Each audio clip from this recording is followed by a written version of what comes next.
I've always known Jesus because I grew up in a Christian home. I went to church every Sunday since I can remember. In church, I would hear stories, and every Wednesday I went to Awana, which was a program on Wednesdays at my church, and learned more about the stories I heard. I had always enjoyed these things and looked forward to them every week. This was up to about first grade. These past years, I've felt like I have fallen apart in my life and with God. I felt like I was going further from God every single day. I gave up on it, all of it. I felt I had lost my relationship with God. Several times, I doubted He was there with me. For example, when I was diagnosed with type 1 diabetes, when Luna, a close pet, died, when I became depressed, and many more times.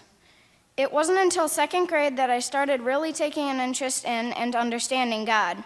I really became amazed when they started helping me sing worship and going to Sunday school.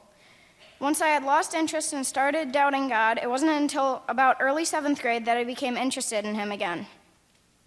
I started going to Identity and eventually Jam here at Immanuel. These things taught me more about God than I've ever learned before.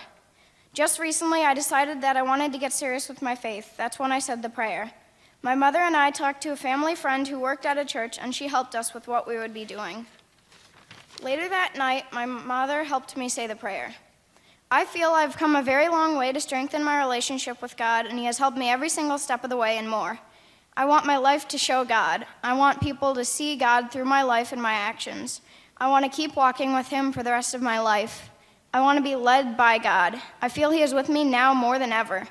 It hasn't been long since I said the prayer, so I don't know how much about my life is going to change or how much it is going to change. But I do know one thing. He always will be with me no matter where I go and no matter what I do.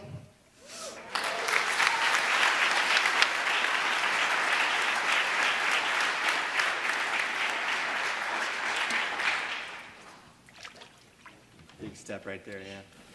Awesome. Well, Maggie, this is so cool. I get the privilege of this being my job. I mean, hearing stories like this, how incredible, how amazing is that? I didn't make this step in my faith until my sophomore, junior year of high school, but you are ready and you are willing, and that's so incredible, Maggie, and I'm so proud of you for that. And so now it is my privilege, based on the fact that you said yes to Jesus and that you have a relationship with Him now, that I can baptize you in the name of the Father, the Son, and the Holy Spirit.